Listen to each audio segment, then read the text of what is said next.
এখন সকাল 8টা বাজে। কখন থেকে ছেলেকে ডাকছি উঠে পড়, ও হু হা করেই যাচ্ছে। আর মেয়ে ওদিকে উঠে বাথরুমে গেছে। আজকে বারে বৃহস্পতিবার, আজকে ওদের ছুটি নেই।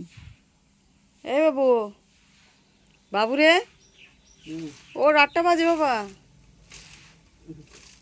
এই ছেলে উঠে পড় বাবা, 8টা বেজে গেছে। অটো। নমস্কার, একটি সংসার নতুন একটি ব্লগে আপনাদের স্বাগত জানাই। আবার চলে আসলাম নতুন একটি ব্লগ নিয়ে। ওদিকে ছেলেকে ডেকে আসলাম, এদিকে আমি রান্না মোটামুটি অনেকক্ষণ বসিয়ে দিয়েছি, টিফিন আর কি। গতকালের একটু ভাত বেঁচে গেছিলো, একটু ডাল বেঁচে গেছিলো, ওর মধ্যে আর একটু গোবিন্দভোগ চাল আর একটু মুসুর ডাল মিশিয়ে এরকম খিচুড়ি, হালকা খিচুড়ির মতন করে দিয়েছি। কোনো ফোড়ন না, শুধু সেদ্ধ খিচুড়ি করে দিয়েছি একটা আলু কুচি দিয়ে। আর এদিকে আমি আলু ভেজে নিচ্ছি আর বেগুন ভেজে নিচ্ছি আর ডিমের অমলেট করে নিচ্ছি ওদের জন্য আর কি, টিফিনে দেবো। এখন বাজে 8টা। ওদিকে মা খিদে করছে, মাকে একটু চা দিয়ে দিই, লাল চা আর বিস্কিট দিয়ে দিই।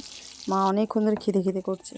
এদিকে মা চা নামিয়ে দিয়ে আমাদের চাটা রেডি করব। তো চলুন মাকে চাটা দিয়ে আসি। এর মধ্যে 2-3 রকম বিস্কিট দেবো মাকে। একটা টোস্ট দিয়েছি, মানে একটা এস বিস্কুট, 2টো টোস্ট আর দুটো খাস্তা বিস্কুট দিয়েছি মাকে। আপাতত খাক, তারপর আবার খেতে দিচ্ছি কিছু, অন্য কিছু।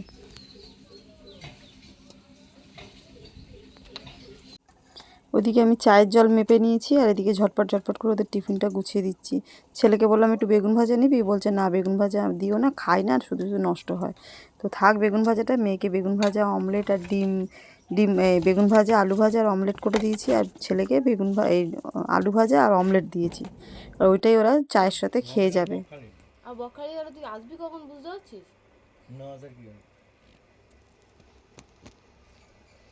4টে অটো ধরবো, সোজা তো 5টার মধ্যে নামখানা, ওখান থেকে তোর ট্রেন 5টা 10 না 15 ট্রেন। টাইমিংটা ওরকম লাগছে, দেখিস টাইমিংটা বুঝতে পারছিস? আরে বাবা আমি কি শনিবার দিনকে সব ঘুরতে যাবে, মানে আর কি মৌসুমি আইল্যান্ড, তাই সব আলোচনা হচ্ছে আর কি। মানে ছেলের বন্ধু বান্ধবরা, ছেলেরা সবাই যাবে। মেয়ে ও সব থেকে বড় কথা, যদিও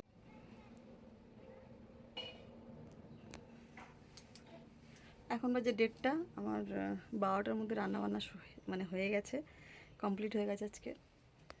সকালে তো দেখালাম টিফিনে কী করে দিয়েছি।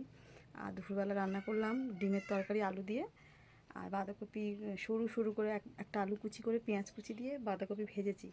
আর করেছি বেগুন আর কাঁচা টমেটো, মানে টক আর কি। টক মানে ঝাল দিয়ে বেগুন দিয়ে কাঁচা টমেটো দিয়ে করেছি। বেশ খারাপ হয়নি, ভালো হয়েছে খেতে।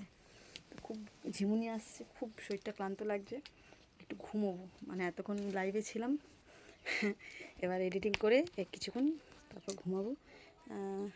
সকালে আমি ওই একই টিফিন করেছি, মাকেও টিফিনে ওই দিয়ে দিয়েছিলাম, মা খেয়েছিল সকালে, মানে 10টার মধ্যে। মা এখন অবধি আর কিছু খায়নি। তো রকিকেও খেতে দিয়ে দিচ্ছি। মোটামুটি আমার কাজ কমপ্লিট, জামা কাপড় তুলে গুছিয়ে গাছিয়ে কাজ কমপ্লিট। এবার একটু ঘুমোবো যতক্ষণ আপনার দাদা আসে। এই 2টোর থেকে ঘুমোবো।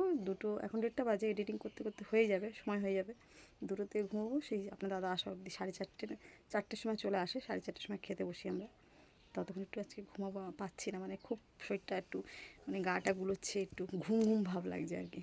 তো চলো ঠিক আছে, সারাদিন কী করি টুকিটাকি শেয়ার করে দিয়েছি, দেখবেন। আর ভিডিওটা আজকে বেশি বড় হবে না, কেমন?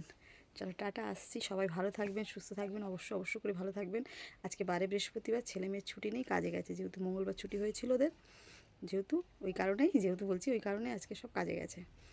তো ঠিক আছে, রাখছি। সবাই সুস্থ থাকবেন, সাবধানে থাকবেন, অবশ্য করে ভালো থাকবেন। যদি আমার ভিডিওটা ভালো লেগে থাকে তো লাইক কমেন্ট শেয়ার করে সাবস্ক্রাইব করে পাশে থাকবেন। আর যদি না ভালো লাগে স্কিপ করে চলে যাবেন, কোনো জোর জবরদস্তি নেই, কেমন? তো আপনাদের একটা সাবস্ক্রাইব, একটা শেয়ার, একটা লাইক, একটা কমেন্টে আমার অনেক হেল্প হয়। তো চলো ঠিক আছে, আসছি, টাটা। আবার আসবো নতুন একটা ব্লগ নিয়ে। ততক্ষণ সুস্থ থাকবেন, সাবধানে থাকবেন, ভালো থাকবেন। টাটা, রাখি। আজকে সকালে মেয়েকে বললাম পুজোটা দিয়ে যা, ও আজকের পুজোটা দিয়ে আমার অনেকটা কাজ, মানে আর কি হালকা করে দিয়েছে। আর সকাল পুজোটা দিলেও না, ঘরে যেন একটা, মানে ভালো একটা আভা ছড়িয়ে যায়, জানেন তো, আমার খুব ভালো লাগে। বিশেষ করে তো বৃহস্পতিবারের পুজোটা ফুল টুল দিয়ে পুজো হয়। তো চলো ঠিক আছে, রাখছি, টাটা।